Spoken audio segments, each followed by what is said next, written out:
Good day and gratitude, family. This is the nation. Good day and gratitude, family.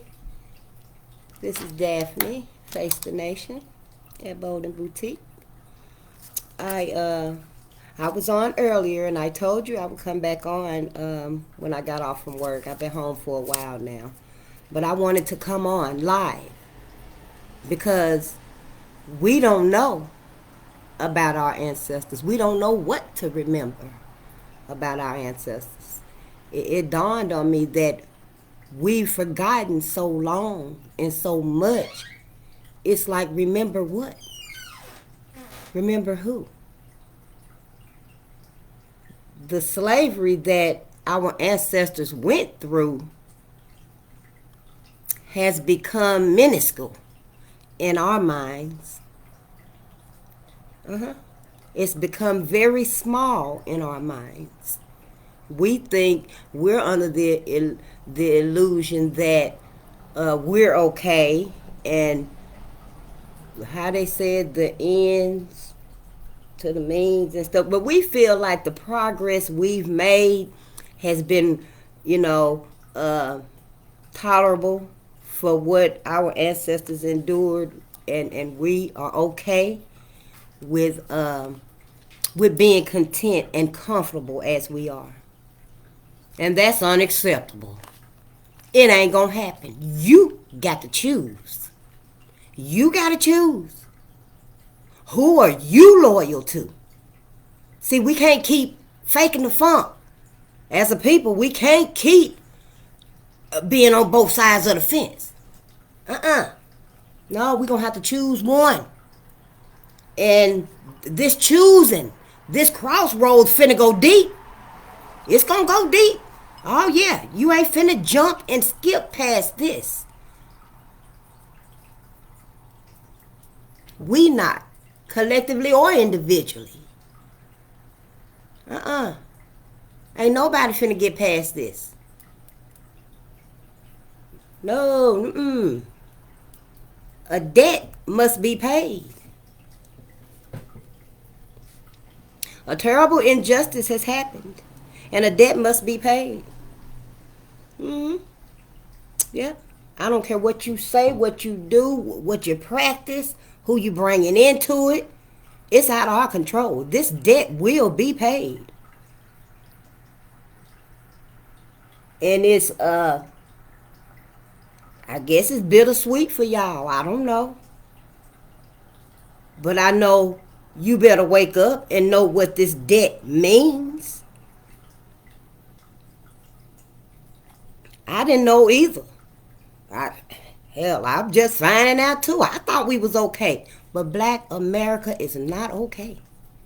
Everybody knows we not okay out here. We ain't been okay in a long ass time. We ain't never been this bad on each other. And that's because, y'all, we stayed in this burning house. We stayed in here playing possum.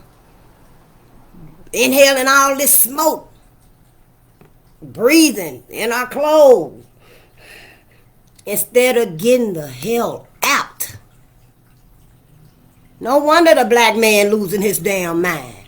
Our minds is literally turning to mush. I don't know how else to put it.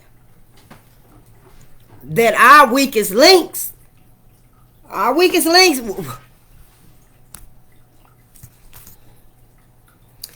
I'm saying is, look, we as a people, we got to refocus ourselves. We not focused.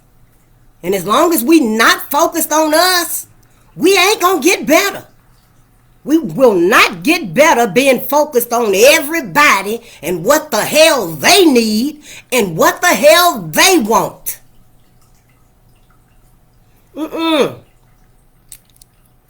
I know I ain't seen none of y'all. I don't know half of you. I'm just saying, from where I'm at and what I'm taking in, I see that, hey, we got to get on code. We got to get right. This is our last chance, Black America. This is our last chance for us. After this right here, we don't know what it's finna be like. We don't know where we finna be. We don't know who we finna be. But I know we got to be better than this. And we just not doing it. So the crux of all of this right here is I am sick and tired of us not knowing what the hell to remember. I'm sick and tired of us not knowing what to give our focus and our attention and our efforts to.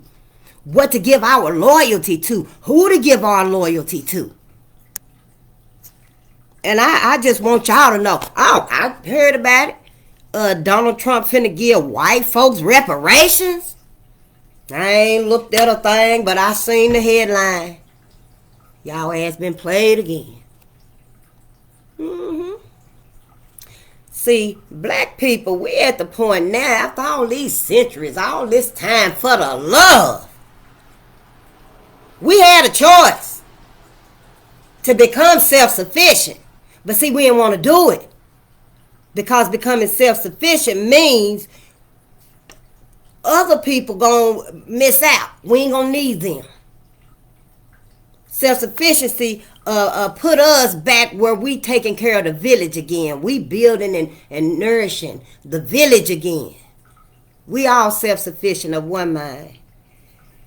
But we didn't take the choice. We didn't take the opportunity. So now we forced to be self-sufficient. Somebody got to read. Somebody got to read to these babies. Like I was saying earlier, somebody, the men, women too, start teaching our girls and boys how to do little things.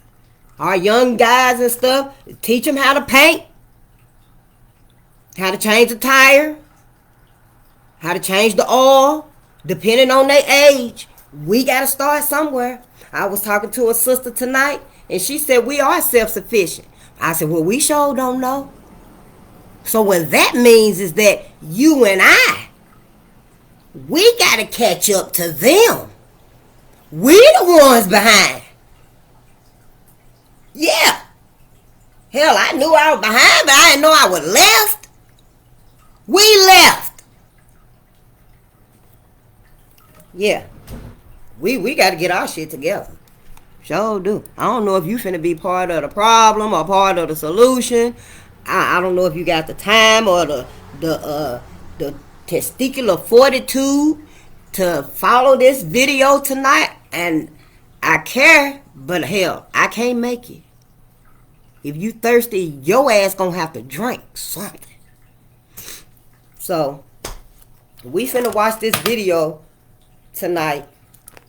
I got a couple of videos if I can find them. But first, we're going to start out with, oh, here's my thing right here. I found it, yeah. Now, they already got reparations. Yeah. Oh, let's just put white people on here.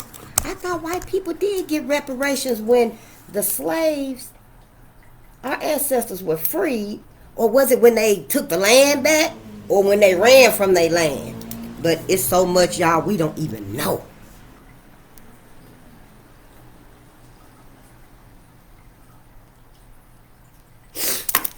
I put white folks and then I put a question mark. But do you see black folks on there for reparations? Nope. Nope. We might listen to that. I am anyway. I don't know if we gonna do it or not. But tonight, what we finna do, give me a minute here. Let me go ahead and get my plate.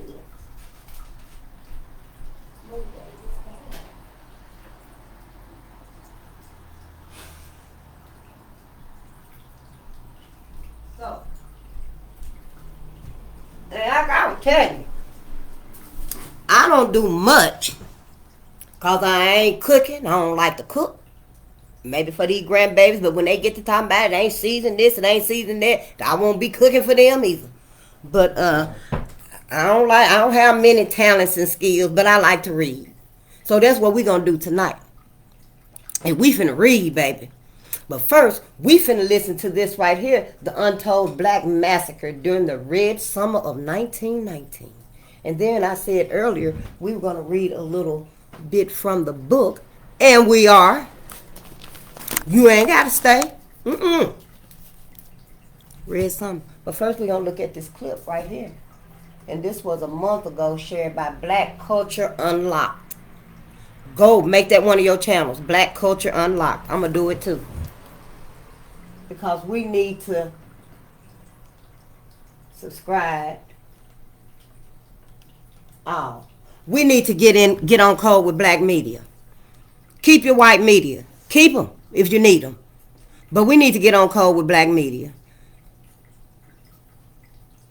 So, yeah, we're going to watch this right here first. And try to remember. Try to remember where you come from.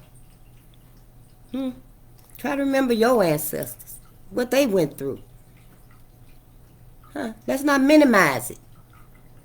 All this time for the love of black people. Let's not minimize them. Let's be loyal to them. Because they was loyal to us. And what have we gotten? Giving our loyalty to everybody but our ancestors. What we got? I'll leave them pearly white gates out there because I'm not going up there either. That's a whole nother story we know nothing about. But I digress. Yeah, it's already what? 12 o'clock. Ooh, 12:03. 12:04 now. Confirmation. Happy birthday, bro. Peace and power to the people. Come on, Red Summer. Yeah. Thousands of American cities in 1919, including Chicago.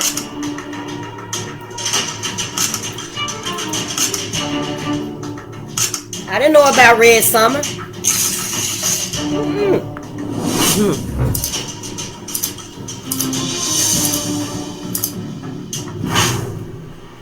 During the summer of 1919, there was a gross level of blood flowing through the streets of over 36 cities in America. Despite how intense this tragic moment of U.S. history was, this memory has been swept under the carpet. In those moments, the rate of unresolved racial discrimination was on the high side. It was a dark moment that wiped away the lives of hundreds of blacks, vandalized the neighborhoods, and left a scar that has been forgotten in the American community. This painful event is now known as the Red Summer of 1919. The Red Summer of 1919. But why isn't the story being talked about by the American press and historians? We got the book. The summer of 1919 we'll be was not just an diving into this a little bit tonight, but a day of judgment that exposed America's racial system. It was a terrifying. You want to go back? African Americans. You want to make America great again? Were under siege. Let me show you what it looked like. Forces and even the federal government that intentionally kept mute on the violent situation. In those times, the promise of freedom for the black Americans was facing intense opposition, fear, resistance, and hatred by the white community. The Red Summer was one of the darkest moments of racial violence and oppression in the history of the United States. This event was a clear, vicious attack against the African Americans that was started as a result of racial tension that has remained unchecked for decades. Although there were some key issues that started the issues that aggravated the situation, like the African American soldiers who returned home from World War I and were denied the rights and respect they had fought for overseas, the Great Migration that saw millions of black Americans journey north in a search for better opportunities, and the economic competition that instigated fear and opposition between the white citizens and the black communities. One important point that is worthy of note is that the chaotic attack wasn't just a mistake or a sudden incident, but an organized and coordinated event, just to preserve the reputation of the white government. The violence on the black community wasn't a result of individual differences, but a systemic propaganda to maintain their racial propaganda. Stick around while we uncover the untold truth behind the Red Summer of 1919, how this attack wasn't a coincidence, but one of their long agenda waiting to be released against the African Americans. We'll also look at what caused the attack, what went on during the incident, and the effect of this sad tale in America today. Let's begin. The Red Summer of 1919 did not just happen out of the blue. To have a good grasp of what led to the violent incident, we will have to take a quick glance at the post-World War I era. African American soldiers had fought valiantly in the war, thinking that their sacrifice and patriotism would give them respect and a good standing in the society. Many even thought that their selfless service to their country would make America repent from its racial injustice. Many even thought that their selfless service to their country would make America repent from its racial injustice. But unfortunately, when these soldiers returned home, they met the same oppressive system they left behind, probably worse. Instead of being welcomed with loads of accolades and praises, they were welcomed in a hostile manner. White Americans became a major threat to the blacks. The war has brought about economic instability, and post-war inflation aggravated competition for jobs. It gave white veterans who returned from the war feel entitled to job opportunities and positions being occupied by black individuals. This act gave rise to the racial and economic instability. One major factor that fostered the Red Summer was the mass migration, where a large demographic relocation happened between 1916 and 1919. If y'all watching this at any point in time, send me some cotton. A humongous number of African Americans left the rural South. You down there, send me some cotton. Life in the industrial North. Some cities like Chicago, Detroit, St. Louis, and New York. Put it in the mail. Send to my business address. I'll get it. The migration caused a serious racial tension. Many whites in the North were not comfortable with the blacks coming into their labor landscape, perceiving them as a threat to their economic security. African Americans, who were often given the most inconvenient jobs, lowest wages, and most segregated housing, eventually felt the impact of the economic hardships, despite they were at the forefront of the racial inequality.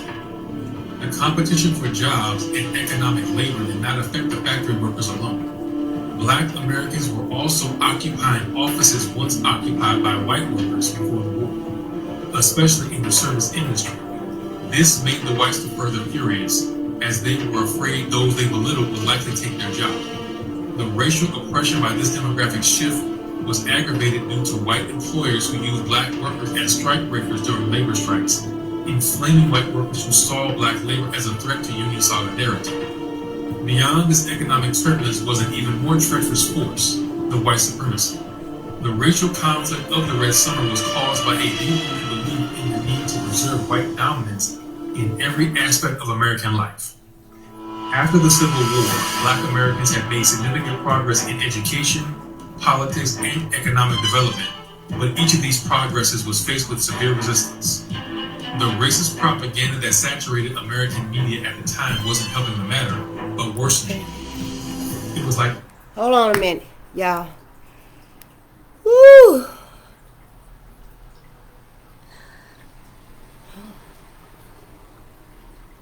It take a lot to watch it. It take a lot.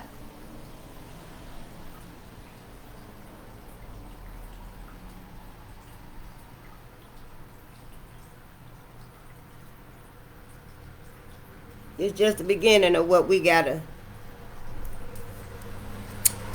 relearn and remember. And we can't be weak stomached about this. This is need to know.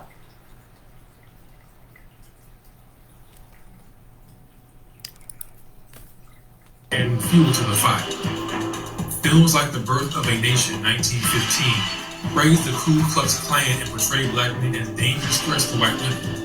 Newspapers frequently uploaded content that depicted black men as criminals preying on white society. These depictions didn't just come out of the blue.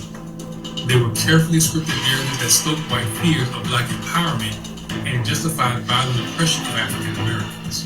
In these moments, any atom of black success or self-defense was perceived as an offense to the white authority. African Americans who stood their ground and fought back against racist violence were often labeled as troublemakers, while white mobs were seen as protecting their communities. This deeply engraved belief system made it nearly impossible for African Americans to find justice, as law enforcement and even local governments were involved in the violence. The Red Summer of 1919 was a massive, treacherous conflict that affected the entire nation. I'm here, I'm watching too. It was a racial turbulence that was characterized by bloodshed and conflict over 36 cities in the United States. However, there are three major incidents that occurred. This is Red Summer and it's on YouTube. And long-term significance. Red Summer of 1919. Riot, the Washington, D.C. riot, and the Elaine massacre. These incidents were a reaction to the deeply rooted racial hatred got some notes on that existed those. at the time. And also during the reading, I'll bring out some of the notes I have also. The Chicago race riot was one of the brutal and most violent events of the Red Summer. It started on the 27th of July 1919 on the south side of Chicago and was intensified by the drowning of Eugene Williams, who was a 17-year-old African-American boy. Williams had unintentionally gone into the whites-only section of Lake Michigan while swimming. When the whites who were on the beach observed, they began to throw stones at him.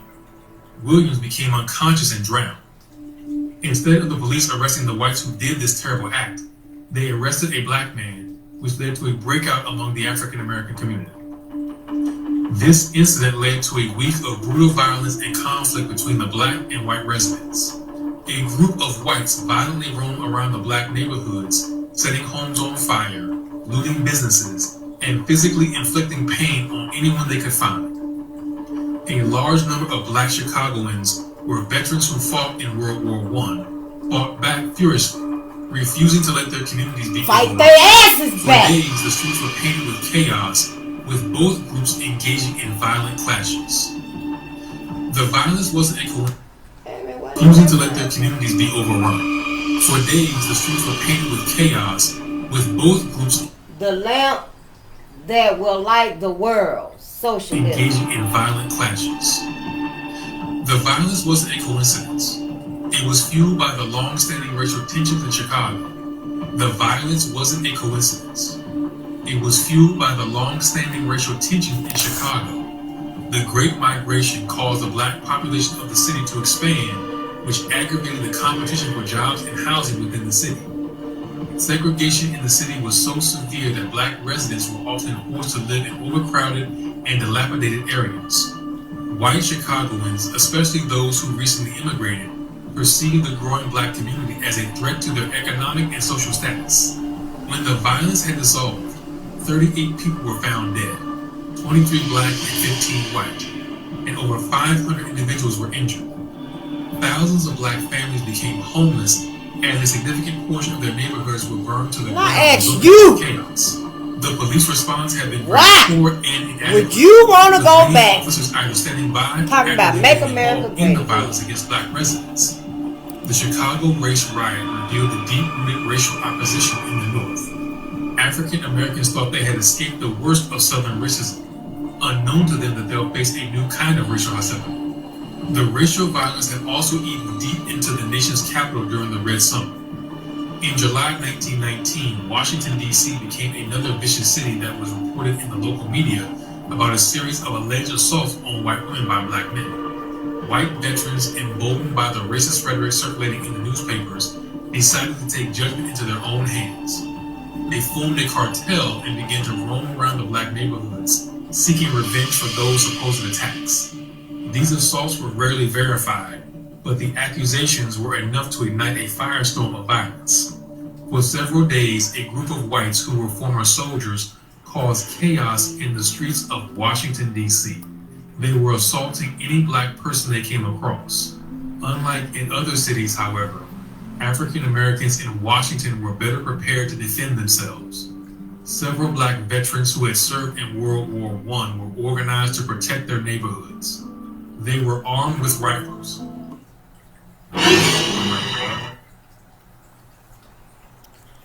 I know it's hard to watch, but it's necessary to watch it. We can't not know anymore.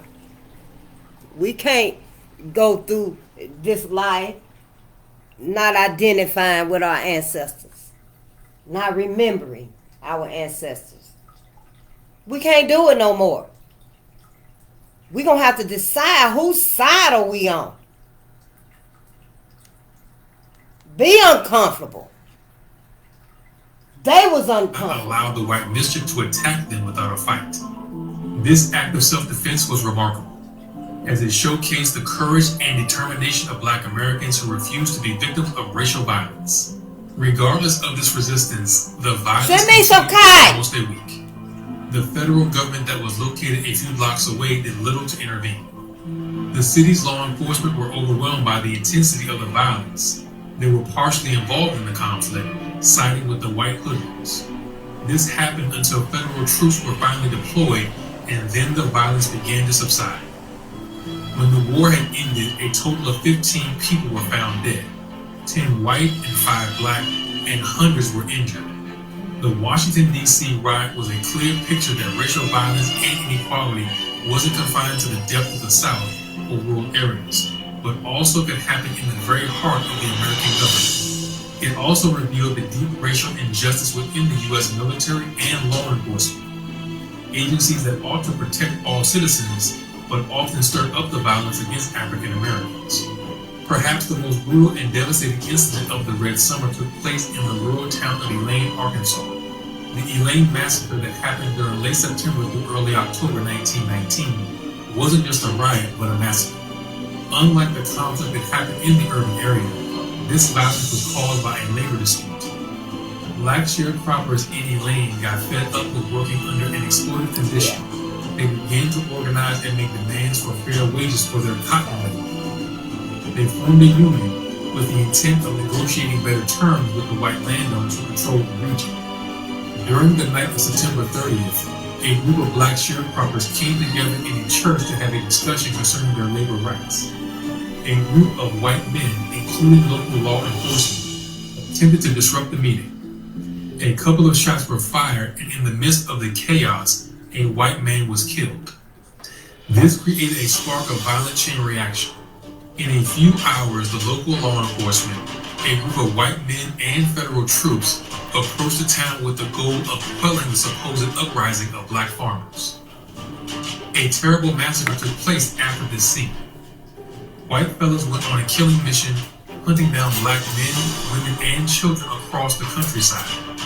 Entire families were slaughtered, building structures were burned, and anyone associated with the sharecroppers union became a major target. Official estimates of the death toll were not definite. It is believed that it was between 100 and 200 black people that were killed, though some reports place the figures even higher. Only 5 white men lost their lives during the massacre, further showcasing how the violence was against one party. During the aftermath, over 60 black men were arrested and charged with causing violence, despite the fact that they had been the victims of the massacre. 12 of these men were sentenced to death in what was widely known as a sham trial. Y'all want to go back to make America great again. When the U.S. Supreme Court overturned their convictions in the landmark case Moore versus Dempsey, citing gross violations of due process.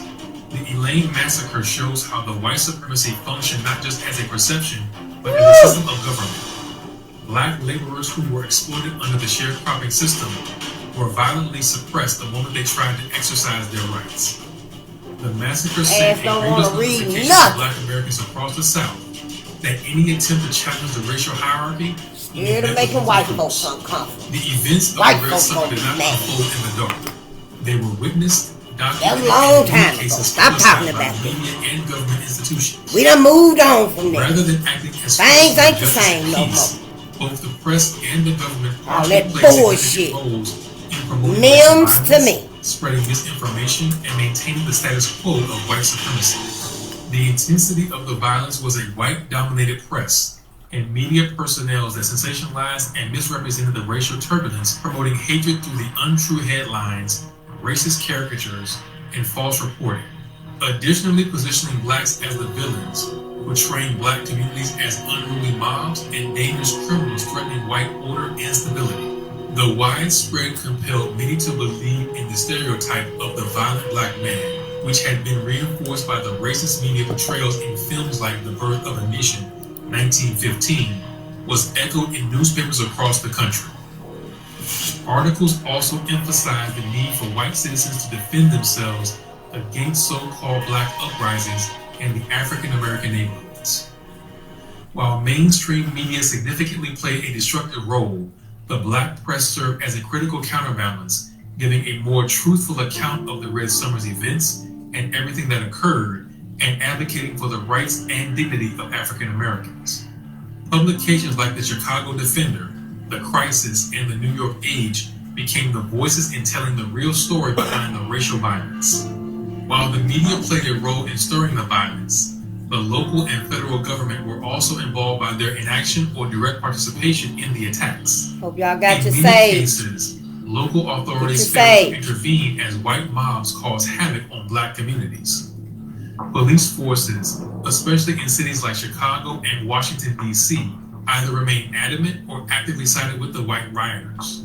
There are several reports of law enforcement officers turning blind eyes to the destruction of black property and the murder of black citizens while arresting African Americans who tried to defend themselves. While the government was indirectly involved, civil rights organizations like the NAACP stepped into the situation and challenged the racial violence and demanded justice.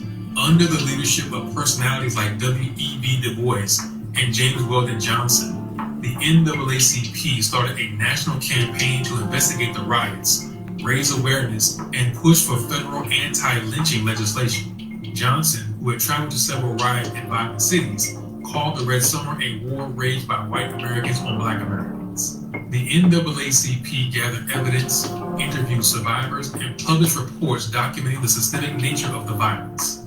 They also attempted to influence Congress to pass the dire anti-lynching bill, which aimed to make lynching a federal crime. Although the bill was presented in 1918 and passed by the House of Representatives, it was ultimately blocked in the Senate, resulting from fierce opposition from Southern Democrats. The efforts of the NAACP weren't just legal, but also symbolic. They entered a new phase in the fight for civil rights, one where African Americans had enough and could no longer accept the racial oppression they'd been tolerating for so long. The organization's activism during and after the Red Summer helped lay the groundwork for the civil rights movement. Know where you come from. Know who you come from. Was a tragic incident in American history, yet a large aspect of what happened that summer has been hidden from mainstream historical narratives. While the immediate violence was shocking and deadly, the deeper truths about why the Red Summer occurred and the long-term consequences for race relations, civil rights, and American society have often been given a blind eye. One of the hidden truths about the Red Summer is the role that economic factors played in sparking racial violence. The basic cause of many of the riots was caused by racial hatred. Underlying economic tensions between black and white communities was also a significant driving force that fueled the violence. The Red Summer occurred just after World War I, a period where the economy experienced instability. Black veterans who survived the war hoped to find better job opportunities and increase social status after their service.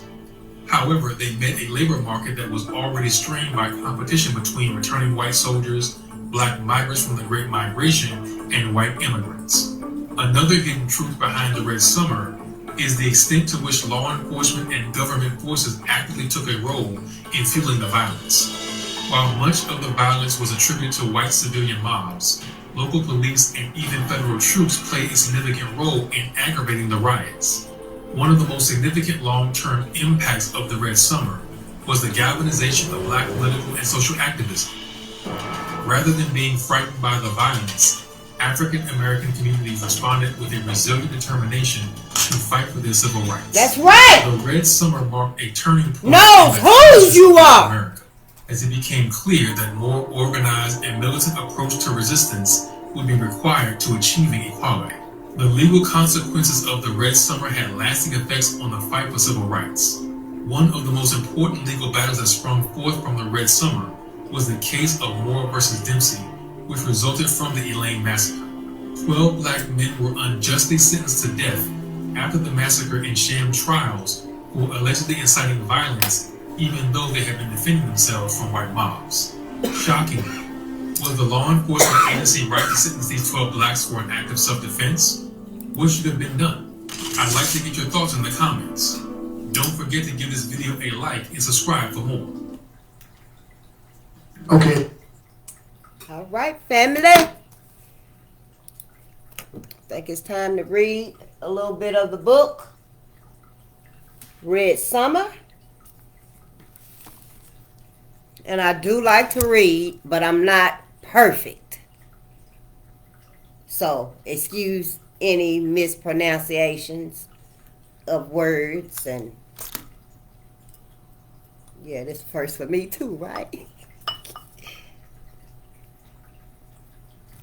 All right, Red Summer. And this book here is by Cameron McWhirter. Cameron McWhirter. Red Summer. The Summer of 1919 and the Awakening of Black America. Ooh, okay. I think we'll go ahead and read the headlines here. And for their 1,000 blows, deal one death blow. What though before us lies the open grave? Like men, we'll face the murderous, cowardly pack, pressed to the wall, dying, but fighting back. Claude McKay, if we must die. Equality. It was what white America feared most.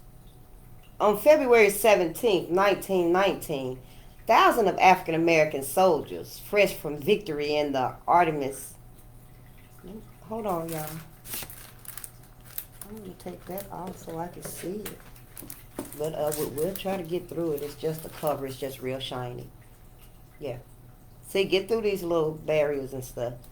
On February the 17th, 1919, thousands of African American soldiers, fresh from victory in the Ardennes offensive, marched triumphantly up Fifth Avenue through Manhattan's cheering crowds to a Harlem homecoming. If there was a swagger in their step, it was because they had lived up to their end of the bargain with America. Now they expected the full rights of citizenship, nothing less. Only a year earlier, while they fought in France, Jim Crow and other hated laws that stigmatized African Americans had been reaffirmed. Never again. But this civil rights moment was not to be. Instead, the euphoria of victory evaporated to be replaced by the worst fate of anti-black violence, labeled the Red Summer. The riots and the lynchings would last from April to November 1919, claiming hundreds of lives and leaving thousands homeless. Blood, mostly black people, flowed across America from Connecticut to California, Texas to Nebraska. At least 27 major riots and mob actions immobilized the nation's capital and cities large and small, including Chicago, Omaha, Knoxville, Charleston, and the Delta town of Elaine, Arkansas. But something happened that whites had not expected. Emboldened by the war, whether from experience in the trenches or on the factory floor or in the cotton fields of the rural South, blacks fought back, picking up any weapon that was at hand. Their retaliation against armed mobs were swift. It was the first stirring of the civil rights movement that would change America forever. Thank you, Cameron. That's him. Right there. All right, let's get into it. And don't forget, go and follow the Defiant Lawyers, Augustus Corbett, Esquire. I think I have this note right here. I think he said during the Red Summer riots, over $2 million in damages, property damages. The loss of life is incalculable. Anyway, he dedicated this book to Blythe and Finn. Red Summer, Chapter 1, Carswell Grove. There has been nobody suffered in this matter like I have. I did not do nothing at all to cause that riot. Joe Ruffin. April 13th, 1919 was perfect for a celebration. As Joe Ruffin set out to do his morning chores that Sunday, the sky was cloudless and blue.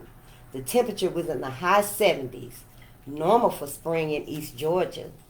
The 60-year-old man started the day at his barn, rushing to feed his pigs, cows, and horses so he would not be late. He had sent his children ahead to the Carswell Grove Baptist Church in one of the family's 2 cars, a Buick 6. Ruffin would follow later. The church festival was to mark its 52nd anniversary. Preachers from several counties were coming to deliver sermons. The choir would give a special performance. More than 3,000 people would be on hand for a gala cookout of roast pig and fried chicken. Though Ruffin was not a Carswell Grove member, he had been asked to speak as a prominent black Mason and treasurer of another black church. Ruffin had lived his entire life amid fields of cotton and sugar cane east of Millen, the seat of Jenkins County. The land he tilled was once part of the plantation where his families worked as slaves. Ruffin remained on good terms with the Daniel family, the former slave owners. Ruffin owned almost 113 acres. He ran 5 to 7 plows a season, a substantial operation for anyone in that part of Georgia at the time, and a major accomplishment for a black farmer.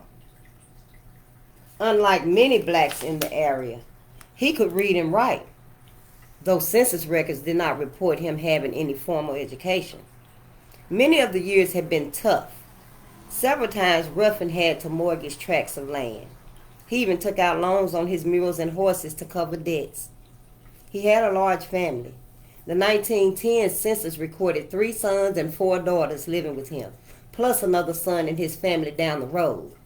Ruffin was a widower. 2 sons, John Holliday, 26, and Henry, 13, lived at home. Louis Ruffin, in his late 20s, farmed nearby.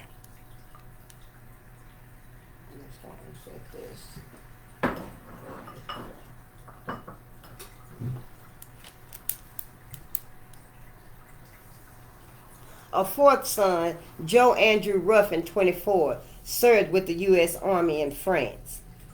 He was due home in time for the fall harvest. Whatever Ruffin's past struggles, 1919 was shaping up to be profitable. Cotton was fetching extraordinary prices, averaging more than 35 cents per pound, the highest ever. The Great War, which the United States entered in April 1917, was a boom for cotton. Textile mills needed tons of it for uniforms and other goods. The war's end, the previous November, had opened a broader market for cotton. Mills across the world needed it for civilian clothes. Supply was limited as the ineluctable spread of the whole.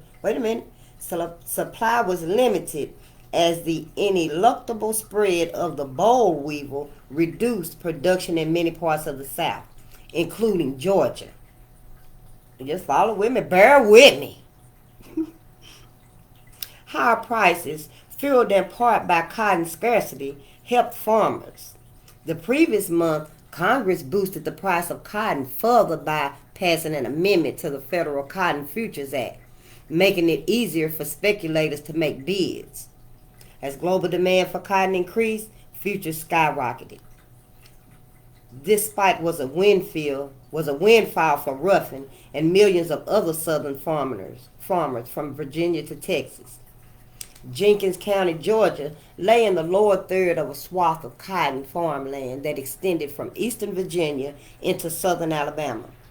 From colonial days, the region had evolved into a network of plantations, cotton storehouses, and small towns grouped along a major road that later supported a railroad running south from Augusta to the Atlantic port of Savannah.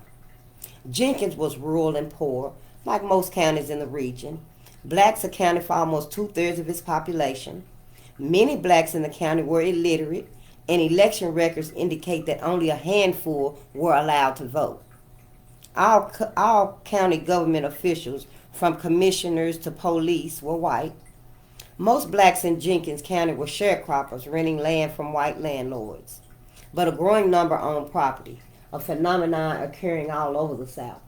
In the first decades of the 20th century, despite the legal barriers imposed by Jim Crow, the number of acres owned by black farmers rose. In Georgia, black ownership jumped by 75% from 1899 to 1919.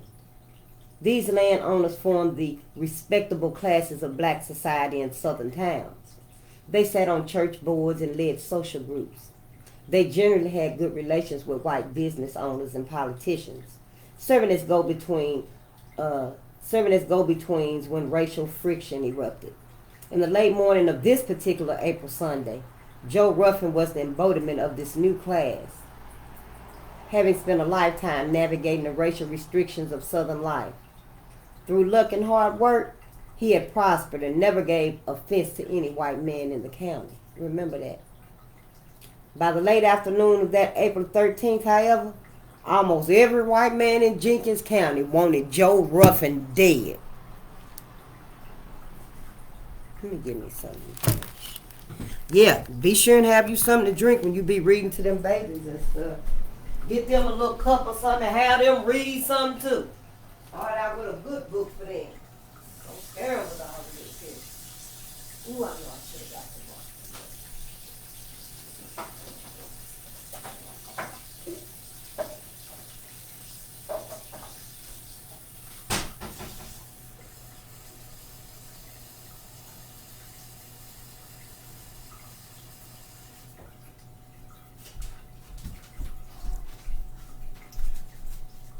I know, right? Hold on just a moment here. We're going to get back to this. Just taking us a little break here. Yeah. I just want to have me a little water right there. This right here is a pen that I ordered offline. You can Google it. And it actually filters your water. It's called Pure Water Straw. It actually filters your water. I don't buy a lot of water. I don't even have a lot of water. But when I do use it, I use my little pen here.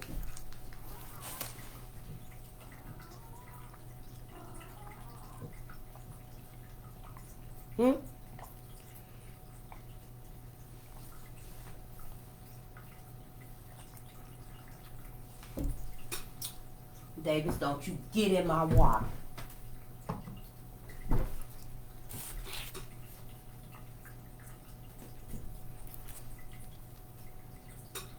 All right. See? Let's get back to our story here. Happy birthday, brother. All right, here. Now, where were we? Oh, yeah. By the late afternoon of that April 13th, however, almost every white man in Jenkins County wanted Joe Ruffin dead. I should have backed up to when it said he ain't never had a bad word for no white person, probably his whole life. Around 11:30 a.m., Ruffin's youngest son, Henry, came back to the farm to get his father. Masons at the festival had asked for him. Ruffin changed into his best Sunday clothes. Then he got in his second car, a late model high-powered Ford touring car, and headed down the road. Henry stayed at the farm. The 15-mile drive from Ruffin's farm, near Billy's Branch, to the church was cut with swampy creeks and hollows. The roads were unpaved. The car drove past acre upon acre of young cotton plants, very low to the ground with thin waxy leaves. Jenkins County is in the middle part of the state near the Savannah River Valley, where Georgia's Piedmont slopes gradually towards the coast. Georgia's famous red clay is sandier in this part of the state and a paler shade of orange. Ruffin could see cultivated land for miles, broken up by copses of loblolly pine and scrub oak, as well as thickets of holly and cypress. Hawks and buzzards circled the sky.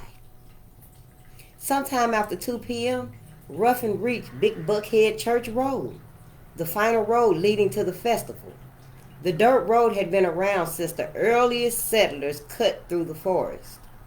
As he crossed Buckhead Creek Bridge, Big Buckhead Church, one of the oldest inland white congregations in the South, was on his left. Across the road, mossy obelisk grave markers of Confederate veterans stood in a small cemetery. In the closing days of the Civil War, when Ruffin was a young boy, Union and Confederate cavalry battled here. The rebels lost. Hundreds were killed. Carswell Grove was founded 2.5 years after the battle in the midst of the social turmoil caused by the Confederacy's collapse. After the war, whites at Big Buckhead Church kicked out blacks, who for generations had sat in segregated pews. Porter W. Carswell, a white judge who owned nearby Bellevue Plantation, gave black congregants 2 acres of scrub land to erect their own place of worship just down the road. The congregants named their new church in his honor. By 1919, Carswell Grove Baptist Church boasted more than 1,000 members, most of them sharecroppers. The yearly celebration of the church's founding was one of the largest African American gatherings in East Georgia. As Ruffin drove up the low ridge, he saw throngs of black men, women, and children milling around the grounds. They were talking and laughing. It was the cacophony of a large, joyous group. Ruffin parked his car and joined them. After a short time, Ruffin remembered that he had left the door to his house unlocked and decided to drive home. He got in his car, but the swelling crowds blocked the road. He drove as far as he could, almost to Big Buckhead Church, when he was forced to stop and wait for people to move along. As he sat there, an older Ford drove up behind him and then pulled alongside. People scrambled off the road to get out of the car's way. It stopped abruptly, and Ruffin looked over at its occupants, 2 white lawmen and a distraught black man in handcuffs. Ruffin knew the black man, Edmund Scott, his longtime friend.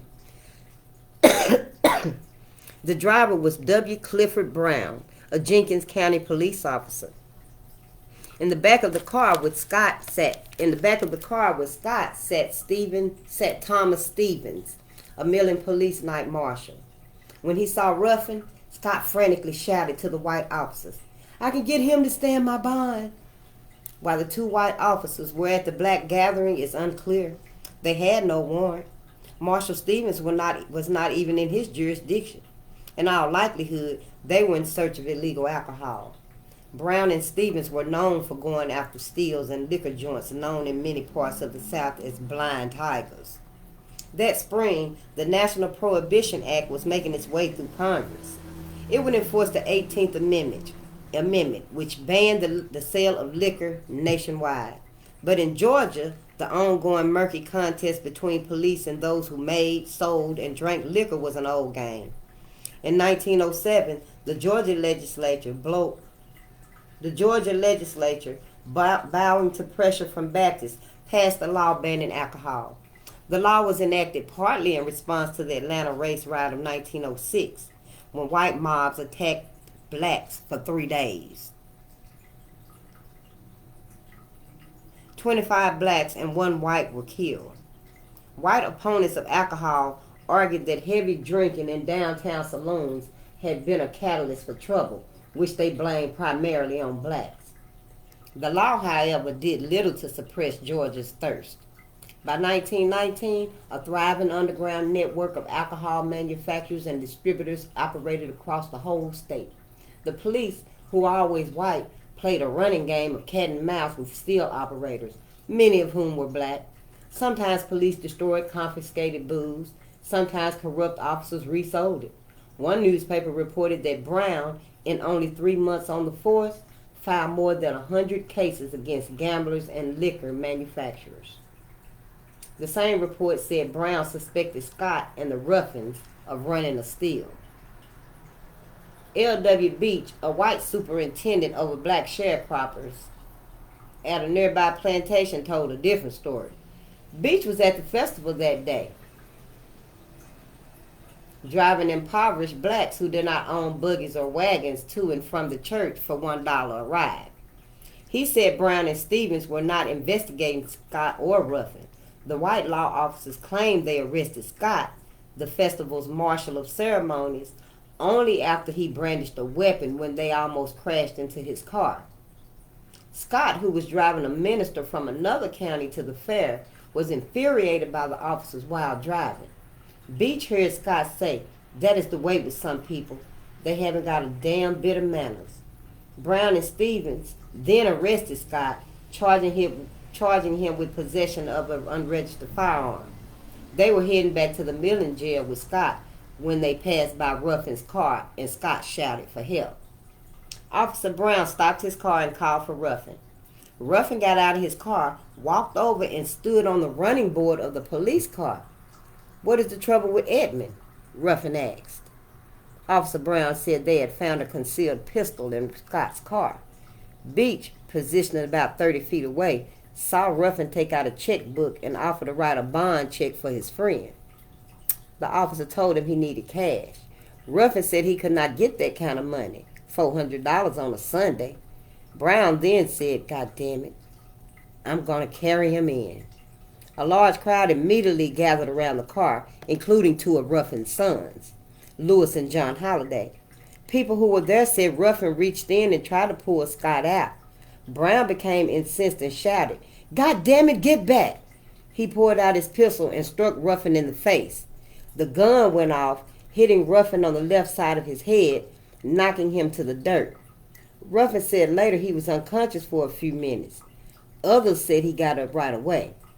One person who was there said Lewis, Joe's oldest son, rushed the car. Oh.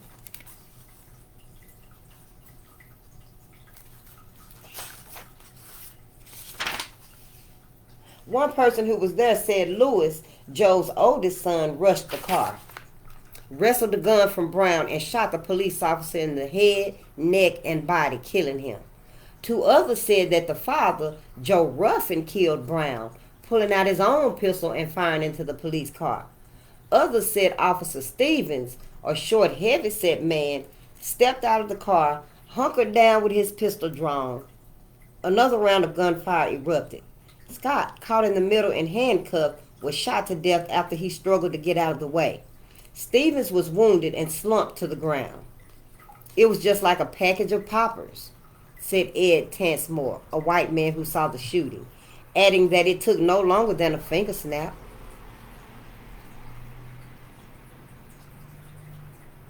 In an instant, Brown and Scott were dead, slumped in the blood-smeared Ford. Stevens lay on the ground, bleeding but conscious. Black men in the crowd attacked him. Some said Ruffin's two sons led the attack. Tansmore watched as Stevens was beaten. Every time he would get up, they would knock him back until they got him down. They would knock him back until they got him down the side of the car, and one of them placed his foot in his breast, and the other handed him an oak limb, and right there they stopped him. Police later found a blood-soaked oak branch beside Stevens' mutilated body. A newspaper account described Stephen as a shapeless mass. He took as long as 2 hours to die. Ruffin said that after he was shot, he fell to the ground and did not know anything at all until my boy, Jay Holliday and Willie Williams, picked me up off the ground and went walking with me off to my car. Ruffin said his friend Williams tried to hand him the checkbook that he dropped when he was shot. Williams also offered him the gun. "No, keep them," Ruffin said. "I have got no use for them now at all. I better go to the doctor because I believe I'm going to die." Someone, perhaps one of his sons, perhaps Williams, started Ruffin's Ford. Ruffin sat in the passenger seat, his head gushing with blood, his ears ringing from the gunshots. Smoke stung his nostrils as he looked upon the contorted corpse of a friend he had known his whole life, and a white law officer. The other officer, Stevens, writhed on the ground, mortally wounded. Surveying the scene, Ruffin knew immediately he would be lynched when the white mob came for him. And there was no doubt it would come, if he lived that long. Word of the incident spread farmhouse by farmhouse across the county. The word traveled along two distinct vectors, black and white. Blacks hid in their homes while hundreds of white men grabbed their guns and headed toward Cardwell's Grove. As Ruffin was rushed from the scene, he asked to be taken to the home of the only person who could help him, Jim Perkins, the most powerful white man in Jenkins County, whose farm was 3 miles from the shooting. Perkins, the chairman of the Board of Commissioners, had known Ruffin his whole life. Perkins was waiting at a nearby train depot when a black man told him a wounded Joe Ruffin had arrived at his farm. Perkins rushed home. Ruffin recalled telling Perkins, "I was only trying to offer him a bond for Edmund, and he got mad and shot me down for nothing." Perkins remembered Ruffin telling him, Mr. Brown shot me, and it made me so mad I jumped up and emptied my pistol at him. Perkins was baffled that Ruffins was in trouble. I considered he came to me because he didn't know where to go or what to do, he said later. Perkins got the county jail physician, J.R. Littleton, to bandage Ruffin's head, and then drove to meet the county sheriff, M.G. Johnson, at the scene of the shooting. The two men saw the dead Brown and Scott and the dying Stevens. When the gathering white farmers learned Ruffin was alive and at Perkins' house, they became incensed. Perkins and Sheriff Johnson rushed back to protect him. Ruffin sat bandaged on a cot in a cook's shed when Perkins and Johnson burst in. "Joe, come on. A mob is coming after you," they yelled. They had Ruffin lie in the back of Perkins' Cadillac, then drove north as fast as they could. Cars filled with angry white men pursued them all the way to Waynesboro, the seat of the next county. Perkins and Johnson then decided to drive on to the nearest big city, Augustus, about 45 miles away. They arrived about 6:30 p.m. and put Ruffin in the jail there. Ruffin recalled his jailer told him he had better be proud Mr. Johnson and Mr. Perkins brought me here for safekeeping, and I told him I was. As Ruffin lay in his cell, mobs took vengeance in Jenkins County. In the first of many acts of violence that night, white men with guns charged the church at Carswell Grove, firing as they came. Pow, pow, pow. Congregants jumped through the windows and took off into the woods. Mothers tossed children through the windows and then scrambled behind them. The mob torched the building. Smoke and flames could be seen for miles as dust descended. White men went to Ruffin's farm and grabbed his youngest son, Henry. No account mentions the whereabouts of Ruffin's daughters. They apparently fled. Somewhere near the church, the mob also grabbed another Ruffin, John Holliday. Lewis Ruffin escaped. The mob took Ruffin's car and drove the two boys back to the roaring fire at the remains of the Carswell Grove Church. The mob burned Ruffin's car, one of the clearest symbols of the black man's relative wealth. White men then hung a wagon trace chain around one son's neck and a rope around the other's. They threw both of Ruffin's sons into the flame. It is not clear whether they were dead when they were tossed into the fire. At some point, the bodies were shot. When the corpses were examined the next day, it was impossible to tell which son suffered the chain and which son suffered the rope.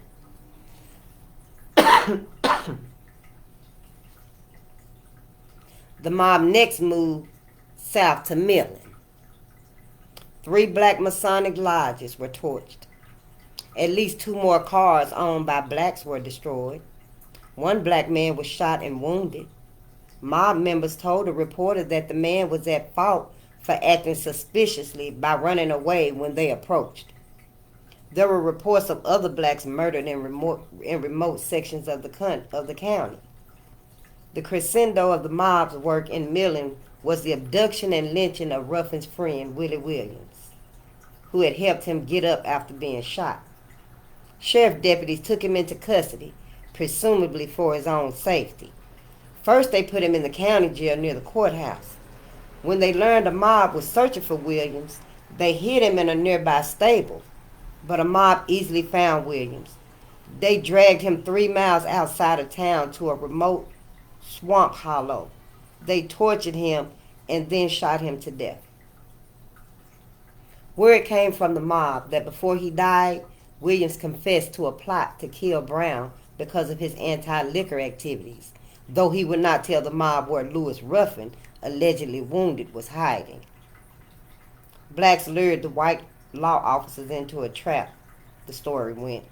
Another black man who was arrested, Jim Davis, also confessed to the plot and his life was spared.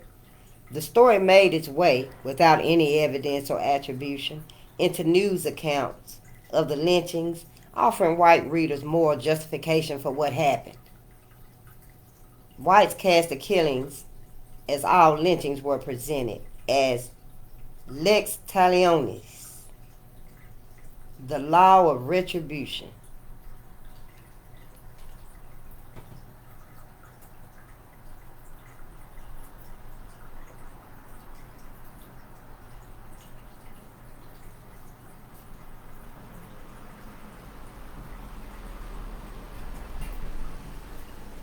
Let's continue.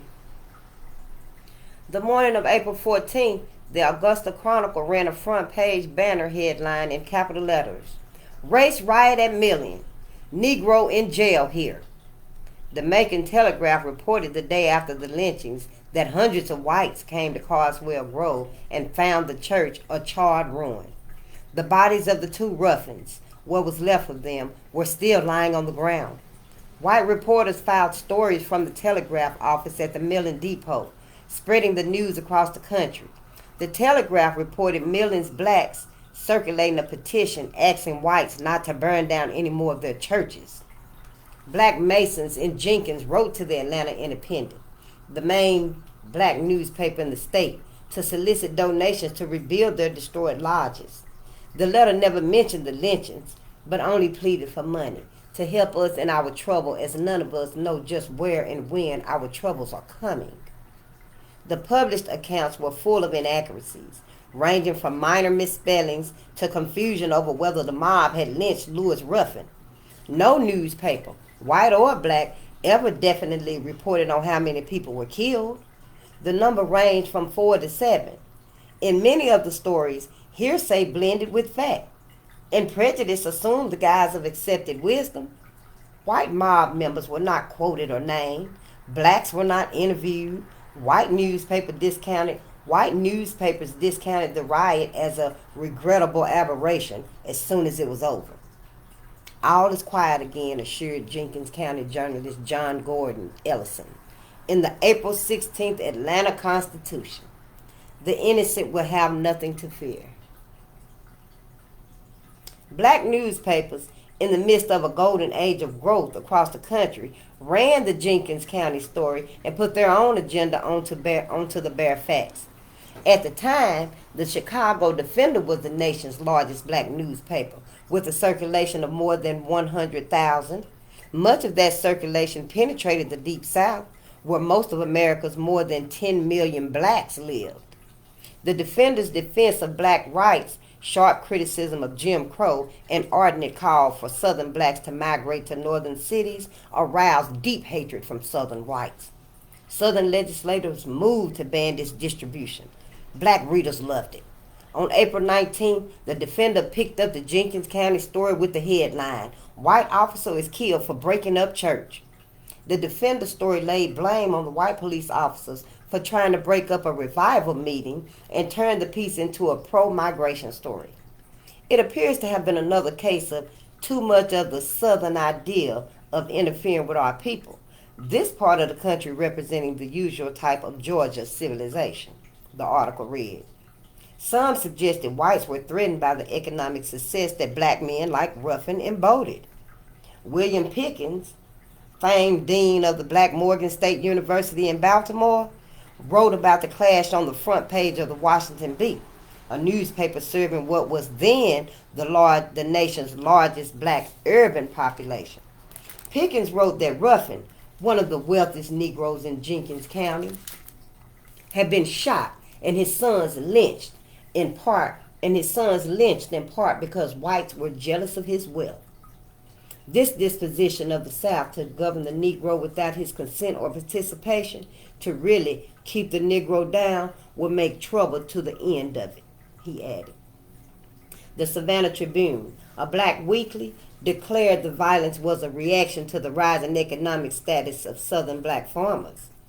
The root cause, it argued, was a deep-seated envy and animosity towards a few thrifty and industrious Negroes there who committed no worse wrong than to appropriate to themselves the right and privilege to own pleasure automobiles to enjoy and break the monotony of their Sundays.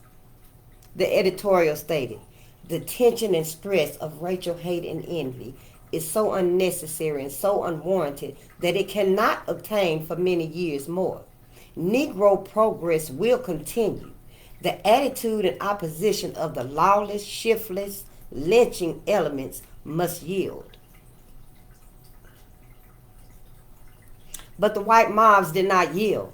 They roamed Jenkins County for days. They grabbed a black man from neighboring Burke County, believing he was Louis Ruffin. Only when the terrified man was brought back to Millen and properly identified did they turn him loose. The mob made threats to get Joe Ruffin from jail in Augusta.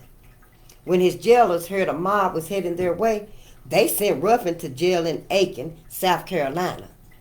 Even out of state, Ruffin had no idea whether a white mob might show up some night to lynch him or not.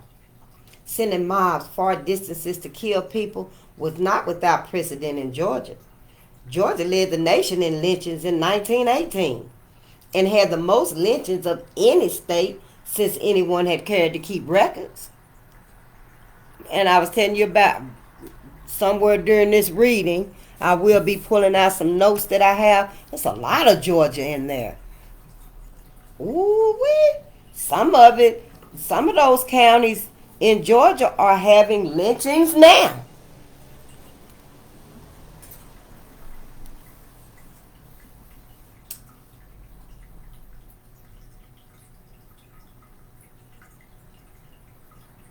Where was we at?